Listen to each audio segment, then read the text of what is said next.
તો ભાવનગરના તળાજા શહેરમાં હત્યાનો હચમચાવી નાખતો બનાવ સામે આવ્યો છે। જમવા જેવી સામાન્ય બાબતે ઉશ્કેરાઈ અને પુત્રએ પોતાની માતાની હત્યા કરી નાખતા ચકચાર મચી છે। મૃતક મહિલા તળાજા તાલુકાના ટ્રેજરી ઓફિસમાં ક્લાર્ક તરીકે ફરજ બજાવે છે। રાબેતા મુજબ ઓફિસથી પરત આવી અને તેઓ જમવાનું બનાવી રહ્યા હતા। આ દરમિયાન ભોજન બાબતે દીકરા સાથે ઝઘડો થતા દીકરાએ બેટના ફટકા મારી માતાને મોતને ઘાટ ઉતારી દીધી।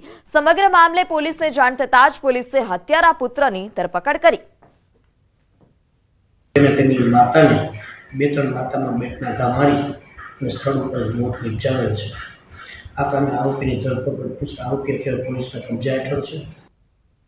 કડી એપીએમસીની ચૂંટણીનું પરિણામ જાહેર। ખેડૂત પેનલની તમામ 10 બેઠક પર ભાજપ સમર્પિત ઉમેદવારોની જીત। પૂર્વ નાયબ મુખ્યમંત્રી નીતિન પટેલનું નિવેદન। કડી ભાજપમાં કોઈ વિખવાદ નથી તે આ પરિણામ દર્શાવે છે। કડી એપીએમસીમાં 39 વર્ષથી ભાજપ જીતતું આવ્યું છે। તમામ ઉમેદવારોને 98%થી મત મળ્યા। સાબરકાંઠામાં હિંમતનગરના ગ્રામ્ય વિસ્તારોમાં સૂર્યોદય યોજનાનો ફિયાસ્કો થતો હોય તેવો તાલ સર્જાયો છે। અહીંના ખેડૂતોને દિવસ દરમિયાન લાઇટ અપાતી નથી। રાત્રે અપાતી લાઇટ પણ નિયમ પ્રમાણે 8 કલાક નથી આપવામાં આવતી, જેને લઈ ખેડૂતો હવે રોષે ભરાયા છે। ખેડૂતોને થઈ રહેલી હાલાકીને લઈ 10 થી 12 ગામના ખેડૂતોએ હિંમતનગર ગામભોઈ વીજ કચેરી ખાતે આવેદનપત્ર આપી રજૂઆત કરી। ખેડૂતોને દિવસે વીજળી ન મળતા ભારે હાલાકી થઈ રહી છે।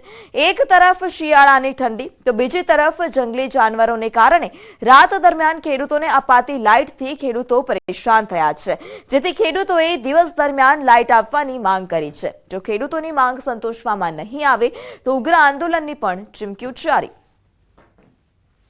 જંગલી ભૂંડ અને જાનવરોનો ત્રાસ વધુ હોય છે ડુંગરાળ વિસ્તાર અંદર, તો આ બધી સમસ્યાઓના કારણે આજે અમે રજૂઆત કરવા આવ્યા છે અને અમે દિવસે વીજળી મળે એના માટે આજે ખાસ રજૂઆત કરી છે।